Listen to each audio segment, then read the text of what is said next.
চুমুকে। সুপ্রিয় দর্শক, আজকে আমাদের মাঝে উপস্থিত রয়েছেন চিত্রশিল্পী ফারহানা আফরোজ। শুভ সকাল, কেমন আছেন? জি, খুবই ভালো আছি। শুভ সকাল। জি, আপনাকেও। চিত্রশিল্পী হিসেবে প্রচুর কাজ করেছেন আপনি। সম্প্রতি কি কাজ করা হয়েছে? সম্প্রতি আমাদের একটা এক্সিবিশন শেষ হয়ে গেল, কালার্সের 11তম এক্সিবিশন। আমাদের একটা গ্রুপ আছে, সেটার নাম হচ্ছে কালার্স। সেটা সম্প্রতি শেষ হয়ে গেল, চিত্র গ্যালারিতে চলছিল। 14 তারিখ শেষ হয়েছে। কেমন সময় লেগেছে এই প্রদর্শনী সম্পূর্ণ করতে? আমাদের যে কোনো প্রদর্শনী শুরু হওয়ার আগে একটা প্রিপারেশন থাকে, মোটামুটি 6 মাস 1 বছরে, কারণ গ্যালারি বুকিং দিতে হয়, তারপরে সেটার প্রিপারেশন।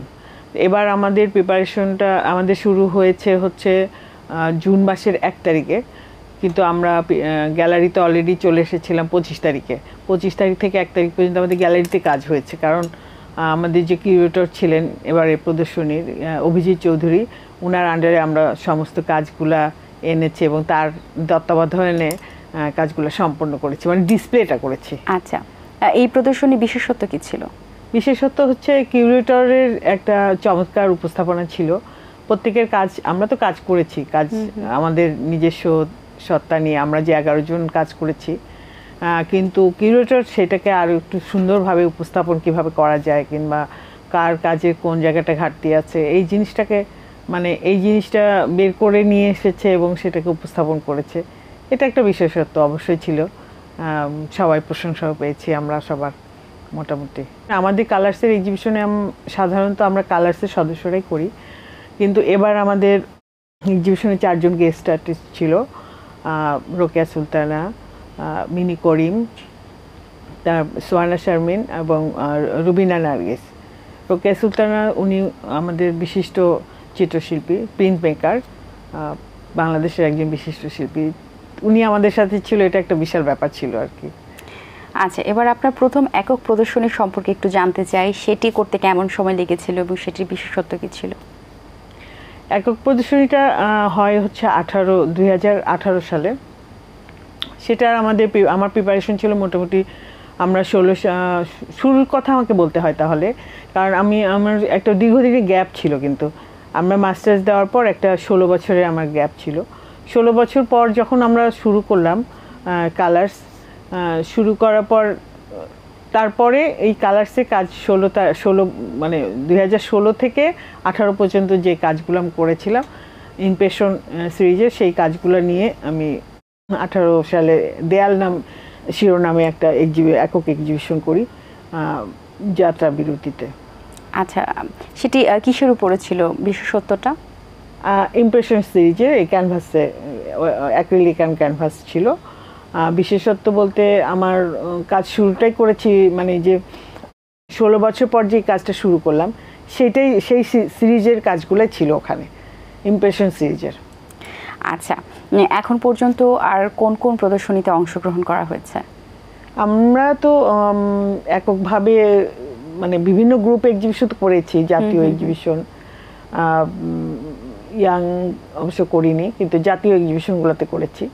দেশের বাইরে করেছি আমরা, যেমন বোম্বেতে গিয়েছিলাম 2016-তে, ওখানে একটা আর্ট ফেয়ারে অ্যাটেন্ড করেছি। তারপরে 17-তে গিয়েছিলাম ইয়েতে, আপনার নেপালেও করেছি, এক্সিবিশন করেছি। আর বাংলাদেশে বিভিন্ন জায়গায় যেমন চিটাগাঙে করেছি, আর এমনি বিভিন্ন অনেক গ্রুপ এক্সিবিশন আসলে। সেটা দেশেও যেহেতু করা হয়েছে এবং দেশের বাইরেও করা হয়েছে, ডিফারেন্সটা কি থাকে এক্সিবিশনগুলোতে? ডিফারেন্স হচ্ছে, মানে পরিবেশগত একটা ডিফারেন্স তো আছে আমাদের, তবে আমাদের দেশে এখন পিছিয়ে নেই, আমাদের দেশেও বেশ ভালো। আমরা বাইরে যেগুলো করেছি, যেমন আর্ট ফেয়ারে আমরা গিয়েছিলাম, বোম্বে আর্ট ফেয়ারে, ওখানে যেমন একটা ভালো ছিল যে অনেক ধরনের শিল্পীদের সাথে আমাদের যোগাযোগ হলো, ইন্টারন্যাশনাল শিল্পী, অর্থাৎ ওখানে আরও বাহিরের অন্যান্য জায়গাকার শিল্পীরা ছিল, তো তাদের সাথে একটা যোগাযোগ, প্লাস এইসব জায়গায় যোগাযোগ হলে, মানে এই বাইরের কান্ট্রিতে গেলে একটা সুবিধা হয় কি, পরে ওরাও আবার যোগাযোগ করে, মানে আমাদের আবার আরেকটা মানে সারফেসটা, মানে ইয়েটা তৈরি হয় আর কি, ভালো একটা গ্রাউন্ড তৈরি হয়, এই একটা সুবিধা আছে। আচ্ছা, ছবি আঁকার প্রতি আপনার আগ্রহ জন্মেছিল কিভাবে শুরুতে? শুরুর কথা বলতে গেলে তো একদম ছোটবেলার কথা বলতে হয়। আমার বড় মামা আর্টিস্ট, উনি চারুকলা থেকে পড়াশোনা করেছেন, চারুকলা থেকে পাশ করেছেন। মনিরুল ইসলাম স্যারদের ব্যাচে ছিলেন উনি। তো উনি যখন আর্টিস্ট ছিলেন তখন ছোটবেলা থেকে মানে আমাদের ফ্যামিলিতে একটা আর্টের একটা ব্যাপার ছিল, ভাই বোন সবারই মধ্যে একটা আর্ট একটা ভাব ছিল। ক্লাসে ভালো মার্ক পাওয়া, তারপরে কারো জন্মদিন হোক, বিয়ে হোক, আমাদের ডেকে নিয়ে এসে সেগুলো সাজানো গোছানো, এগুলো দায়িত্ব পড়ে যেত। ওই থেকে আর কি ইচ্ছা যে আর্ট কলেজে ভর্তি হব। তো আমার মনে আছে যে আমি যখন বাসায় বললাম যে আমি আর্ট কলেজে ভর্তি হব, তো আমার বড় ভাই মারা গেছেন। তো তখন আমার বড় ভাই বেঁচে ছিলেন। তো বলছে তুমি আর্ট কলেজে পড়তে পারো, শামীম শিকদার কিন্তু শিকদারের মতো জিন্সের প্যান্ট পরতে হবে কিন্তু, এরকম মজা করে বলছিলেন। তো যাই হোক, আমার ইচ্ছাটা পূরণ হয়েছে এবং আমরা 89-90 সালে আমার ভর্তি হই ওখানে, এবং ওখান থেকে মাস্টার্স দিয়ে 2002 সালে বের হই। আমাদের একটা বিশাল সেশন জট ছিল, কারণ 90-এর আন্দোলন ছিল আমাদের সময়।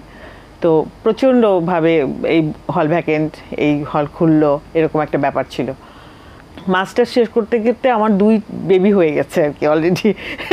মাস্টার্স যখন আমি পাশ করি তখন আমার কোলে এই কারণে 16 বছরের গ্যাপটা নেওয়া হয়েছে। কারণ কি মাস্টার্স শেষ হয়েছে ঠিকই, কিন্তু তার আগে আমি সংসার শুরু করে দিয়েছি। আর সংসার শুরু করার জন্য কেউ বাধা দেয়নি, কিন্তু আলটিমেটলি দেখা যায় দায়িত্বের বিভিন্ন আমার প্রফেশনে চলে গেছে। আমি ফ্যাশন ডিজাইনের উপরে ছিলাম, আমার বুটিক হাউস ছিল, বাঙাল নাম। ওটা 16 বছর আমি কাজ করেছি ওখানে।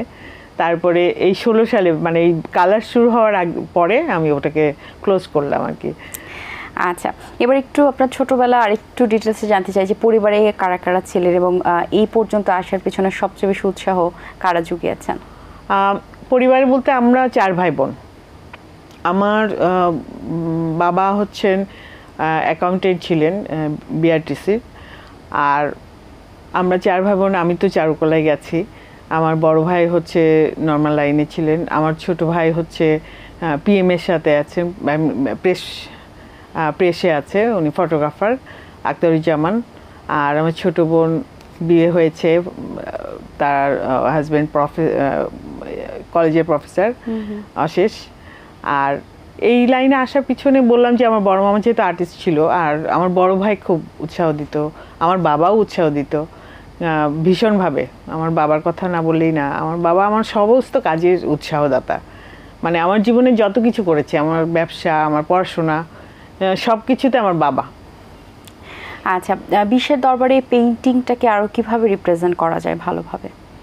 এখন তো অনেক সুযোগ সুবিধা আছে, এখন একেবারে হাতের মুঠোই আমরা আসলে বিশ্ব। আমরা যখন পড়াশোনা করি চারুকলায় তখন তো এত সুযোগ সুবিধা ছিল না আসলে। এখন আমাদের ইনস্টাগ্রাম আছে, বিভিন্ন জিনিস আমরা ওয়েব ঘাটলেই পাই, বিভিন্ন এক্সিবিশনের বিনিয়ালের খবর আমরা অ্যাটেন্ড করতেই পারি এইভাবে। এখন যাচ্ছেও অনেকে, আমরা যাচ্ছিও, মানে অ্যাটেন্ড করছে আর কি। আমরা বিশ্বে আমাদের বাংলাদেশের অনেকেই যাচ্ছে, বিভিন্ন জায়গায় এক্সিবিশন করছে এবং ভালো সুনাম করছে। যারাই যাচ্ছে আমার মনে হয় না খারাপ কিছু করছে, বাঙালিরা যেখানে যায় সেখানে ভালোই করে। আচ্ছা, মানুষের জীবন এবং ব্যক্তিত্বের সাথে পেইন্টিংয়ের আসলে সম্পর্কটা কিভাবে সম্পৃক্ত? পেইন্টিংটা তো আমরা তো করি যে, আমি অ্যাজ এ আর্টিস্ট হিসাবে যেমন আমি ছবি আঁকি, আমার মানে আছে না 5টা কাজ দিলে কোন কাজটা করতে আমার ভালো লাগে, যেটা আমি রাত জেগে কেন 4 দিন 5 দিন করলেও কোনো হাঁপাবো না, মানে খারাপ লাগার বিষয় না। সেটাই হচ্ছে মনের চাহিদা এবং নিজের কাজ। তো আমার ক্ষেত্রে যেমন পেইন্টিংটা করতে দিলে তো আমার কাছে, আমার সাথে ওটা আত্মার সাথে যুক্ত। এখন আবার আছে কারোর হয়তো রান্নাবান্না করতেই বেশি ভালো লাগে, রান্নাবান্না করছে কোনো অসুবিধা নেই। কারো হয়তো বাইরের কাজটা করতে ভালো লাগে। তো এটা হচ্ছে মানে ব্যক্তিবিশেষ একটু আলাদা তো অবশ্যই আছে মানুষের এর সাথে। আর পেইন্টিং যেটা বলবো যে মননের বিষয়, যেহেতু এটা রুচির বিষয়, যেহেতু প্রতিটা মানুষের সব কিছুর সাথে জড়িত এই পেইন্টিংয়ের বিষয়টা। আপনি যখন 10 দিন 20 দিন একটা পেইন্টিং দেখবেন কিংবা কোনো গ্যালারি ঘুরবেন, যেমন বই পড়লে যেরকম একটা রুচির পরিবর্তন হয়, এটাও একটা মানে ভীষণ রকম চেঞ্জ আসে মানুষের মধ্যে। আচ্ছা, আপনার অবসর সময় কাটে কিভাবে? যে আমরা জানি যে অবসর সময়ে মানুষ পছন্দ করে একটু পেইন্টিং করতে, কিন্তু আপনি তো অলরেডি সেই প্রফেশনে আছেন। হ্যাঁ, আমার সত্যি কথা বলতে কি অবসর সময় সেরকম হয় না। আমার অবসর সময় হচ্ছে সকালবেলাটা। ঘুম থেকে উঠে আমি 6টার সময়, কিন্তু বাসার অন্যান্যরা উঠে 8টার সময়। তো এই 2 ঘন্টা আমার খুব নিজের সময় আর কি। তো এই সময়টা আমি গাছে পানি দেই, তারপরে নিজের মতো করে যেটা করা ফেসবুক করি। এখন তো আর ওই অবসর নেই, বয়সের সাথে সাথে আবার আমি কিছু হাতে কাজে করি এরকম। কিন্তু আমি মানে ওই সকালের ওই টাইমটা আমি খুব এনজয় করি, চা খাই, গাছে পানি দিই, গাছের কোন জায়গায় কী প্রবলেম হলো ওগুলো দেখি। আমার বারান্দার সাথে আর কি, মানে একদম ড্রয়িং রুমের সাথে যেহেতু গাছগুলো থাকে, উপরে ছাদে যাই, ছাদেও পানি দিই। অনেক সময় রাতে সন্ধ্যাবেলা পানি দেওয়া হয় না, সকালবেলা ওটা করি। এই কাজটা আমার খুব ভালো লাগে। আর অবসর বলতে আসলে মেয়েদের কিছুই নাই, সারাক্ষণ একটা পর একটা লেগে আছে। নেক্সট এক্সিবিশন কবে হচ্ছে বা নতুন কি থাকছে? না, এখনো পর্যন্ত আমরা আসলে বসে উঠতে পারিনি, মানে গ্রুপের কথা বলছি যে কবে এক্সিবিশন হবে কিংবা কি করব। তবে জানতে পারবে সবাই নিশ্চয়ই হলে পারে। আর আমার পার্সোনাল হচ্ছে সামনে আমরা একটা আবারও একক করতে চাই, একক এক্সিবিশন। যারা নতুন আছেন, যারা এই প্রফেশনে আসতে চান, তাদের উদ্দেশ্যে কি বলার আছে? তাদের উদ্দেশ্যে একটাই কথা, যদি যে কোনো মানে প্রফেশন হোক, মানে পেইন্টার না শুধু, যে কোনো লাইনে আমি মনে করি যে কাজে লেগে থাকতে হয়। লেগে থাকলে এটার কোনো মানে লস নাই, সেটা হবেই, সাফল্য আসবেই। আচ্ছা, আপনাকে অসংখ্য ধন্যবাদ, অনেক ভালো লেগেছে আপনার সাথে কথা বলে। অনেক অনেক শুভকামনা আপনার জন্য, ভালো থাকবেন। আপনাদেরকে অনেক ধন্যবাদ, এটিএন বাংলাকেও অনেক ধন্যবাদ, সবাইকে শুভেচ্ছা জানাচ্ছি, ধন্যবাদ। দর্শক, আশা করছি আজকের এই আয়োজন আপনাদের ভালো লেগেছে। আজ এই পর্যন্তই, আপনাদের সঙ্গে দেখা হবে আগামী পর্বে নতুন কারোর সঙ্গে। সেই পর্যন্ত ভালো থাকুন, সুস্থ থাকুন, আল্লাহ হাফেজ। দিন আসে দিন যায়, সময়টা চলে যায়, তবু আছি এই বেশ ভালো। জীবনটা রঙময়, যেভাবেই হওয়া চাই, নয় কবু সাদা কালো। এই আশাতে স্বপ্ন ভাসে, সুখ হাসে চোখে মুখে, চায়ের চুমুকে।